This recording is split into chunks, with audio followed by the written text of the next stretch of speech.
नमस्कार दोस्तों, मैं ऋषि वर्मा ज्ञान एजुकेशन माइंड से। तो आज आपके लिए सामान्य ज्ञान का प्रैक्टिस सेट लेकर आया हूँ लेखपाल के लिए। इससे पहले मैंने अपना पहला वीडियो ग्रामीण विकास का प्रैक्टिस सेट डाला था, जो आपने देखा होगा। अगर नहीं देखा है तो इस वीडियो के डिस्क्रिप्शन में उसका लिंक दिया गया है, आप उससे भी प्रैक्टिस सेट लगा सकते हैं। तो आज शुरू करते हैं अपना जनरल नॉलेज का प्रैक्टिस सेट। तो आप देखेंगे आपको कितनी नॉलेज है। इसका पहला क्वेश्चन है, सीमांत गांधी के नाम से किसे जाना जाता है।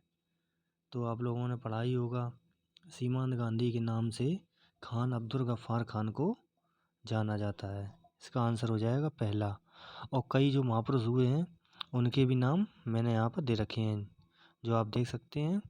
जैसे राष्ट्रपिता और बापू महात्मा गांधी जी का नाम था, इनका पूरा नाम था मोहनदास करमचंद गांधी। लौह पुरुष कहते हैं सरदार वल्लभ भाई पटेल को। चाचा नेहरू कहते थे नेहरू जी को। नेताजी सुभाष चंद्र बोस को। युवा तुर्क श्री चंद्रशेखर आज़ाद जी को कहते थे। और शहीद आजम भगत सिंह को। और गुरुदेव रविन्द्रनाथ टैगोर को। ये महात्मा गांधी के गुरु थे। दादा मुनि कहते थे अशोक कुमार को। आपका सेकंड क्वेश्चन है, बहुत इंपॉर्टेंट क्वेश्चन है ये। 100% आपका किसी ना किसी परीक्षा में ज़रूर आपको मिलेगा। United Nations children education fund UNICEF का मुख्यालय कहाँ स्थित है। तो आप ने पढ़ा होगा, इसका मुख्यालय आपका है न्यूयॉर्क में। तो इसका आंसर होगा सेकंड, न्यूयॉर्क। ठीक है फ्रेंड्स, इसे आप एक बार दोबारा अपने प्रैक्टिस कर लीजिएगा। और कुछ जो इम्पोर्टेंट जो मुख्यालय हैं वो आपको यहाँ पर नीचे दिए जा रहे हैं। जैसे विश्व बैंक का, इसकी स्थापना 1944 में हुई थी। इसका मुख्यालय है वाशिंगटन डीसी में। और दूसरा है विश्व स्वास्थ्य संगठन WHO, इसकी स्थापना 1948 में हुई थी। इसका मुख्यालय है जिनेवा स्विट्जरलैंड में। इसके बाद है अंतर्राष्ट्रीय परमाणु ऊर्जा एजेंसी, इसकी स्थापना 1957 वियना में इसका मुख्यालय है। और संयुक्त राष्ट्र खाद्य एवं कृषि संगठन, इसकी स्थापना 1945 में, इसका मुख्यालय रोम इटली में है। और पेट्रोलियम उत्पादक देशों का संगठन ओपेक, मोस्ट इम्पॉर्टेंट क्वेश्चन है ये, आप देख लीजिएगा। इसकी स्थापना 1960 में हुई थी और इसका मुख्यालय वियना ऑस्ट्रिया में है। अब तीसरा क्वेश्चन आपके लिए, ये भी बहुत इंपॉर्टेंट क्वेश्चन है। रामकृष्ण मिशन की स्थापना किसने की थी। तो आप लोग बताइए, स्थापना किसने की थी रामकृष्ण मिशन की स्थापना। रामकृष्ण मिशन की स्थापना की थी स्वामी विवेकानंद ने। ये उन्होंने करी थी 1 मई 1897 को कोलकाता में। तो अगला क्वेश्चन आपके लिए है, किस देश को उगते हुए सूरज की भूमि कहा जाता है। यह क्वेश्चन यूपी पुलिस 2016 में आया था। तो इसका आंसर होगा आपका, उगते हुए सूरज की भूमि कहा जाता है जापान को। जापान को कहा जाता है उगते हुए सूरज की भूमि। तो अगला क्वेश्चन आपका है, भारत छोड़ो आंदोलन की शुरुआत कब हुई थी। तो आपने पढ़ा ही होगा, लेकिन इसमें कन्फ्यूजन रहता है बच्चों को 9 या 8 में। तो इसका आप सही से देखिएगा, इसका आंसर है 8 अगस्त। 8 अगस्त 1942 की इसकी शुरुआत हुई थी। अगला क्वेश्चन है आपका, लोकसभा का सदस्य बनने के लिए न्यूनतम आयु कितनी होनी चाहिए। ये भी बहुत इंपॉर्टेंट क्वेश्चन है, ये भी कई परीक्षाओं में आ चुका है।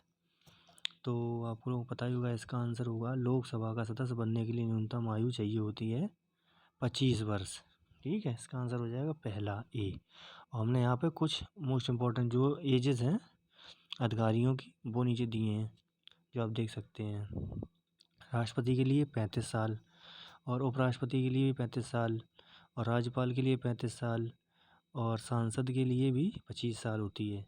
उसके बाद विधायक के रूप में 25 साल, मतलब लोकसभा राज्यसभा के लिए। ठीक है, अगला क्वेश्चन आपके लिए है, प्रथम क्रिकेट विश्व कप जीतने वाला कौन सा देश था। ये मोस्ट इम्पॉर्टेंट क्वेश्चन आप लोगों को शायद ही किसी को पता हो।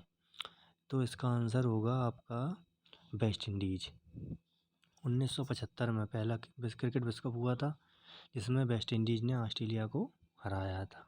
ठीक है, अगला क्वेश्चन आपके लिए है, राज्यों में संवैधानिक तंत्र विफल होने पर राष्ट्रपति शासन किस अनुच्छेद के आधार पर लगाया जाता है। तो ये तो 3 अनुच्छेद जो है बहुत इंपॉर्टेंट है, 352, 356, 360।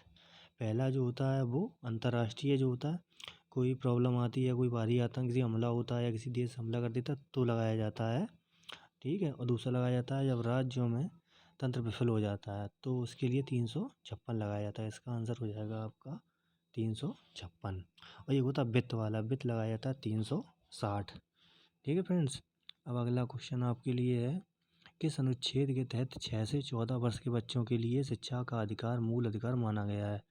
ये क्वेश्चन मोस्ट इंपॉर्टेंट है। Question TET, C TET, UP TET, super TET सभी में आया है।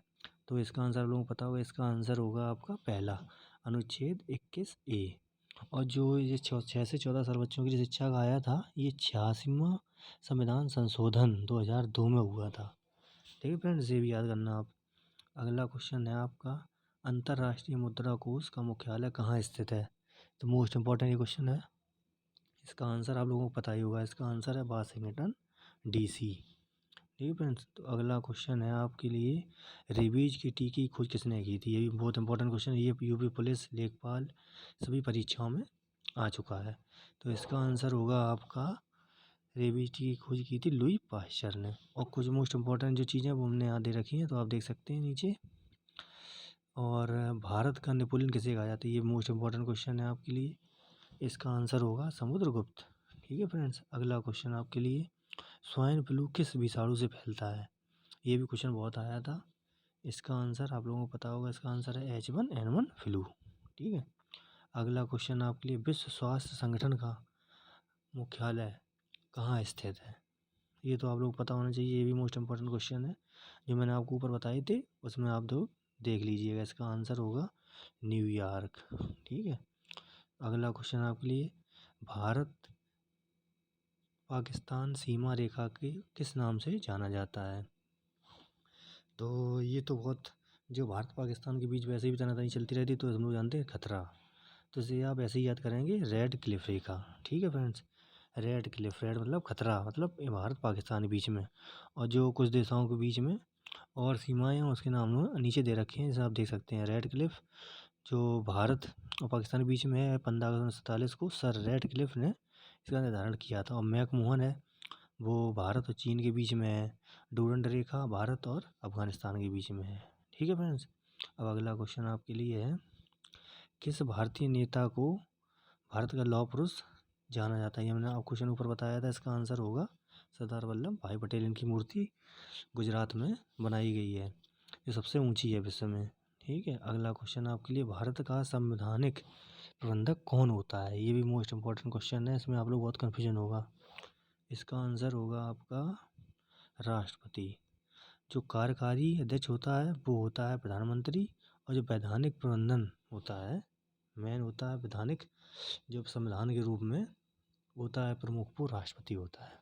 ठीक है फ्रेंड्स। तो अगला क्वेश्चन आपका होगा, ओलंपिक में पदक जीतने वाली प्रथम भारतीय महिला कौन थी? ये बहुत क्वेश्चन आया है हमको इम्पोर्टेंट क्योंकि अभी इसके आने के भी चांस है, क्योंकि अभी ओलंपिक हुए हैं टोक्यो वाले, पैरा ओलंपिक भी हुए हैं, तो शायद ये क्वेश्चन आपका आ जाए। तो इसका आंसर होगा कर्णम मल्लेश्वरी। इन्होंने 2000 में जीता था। ठीक है फ्रेंड्स। भारोत्तोलक में जीता था इन्होंने, भार उठाने में।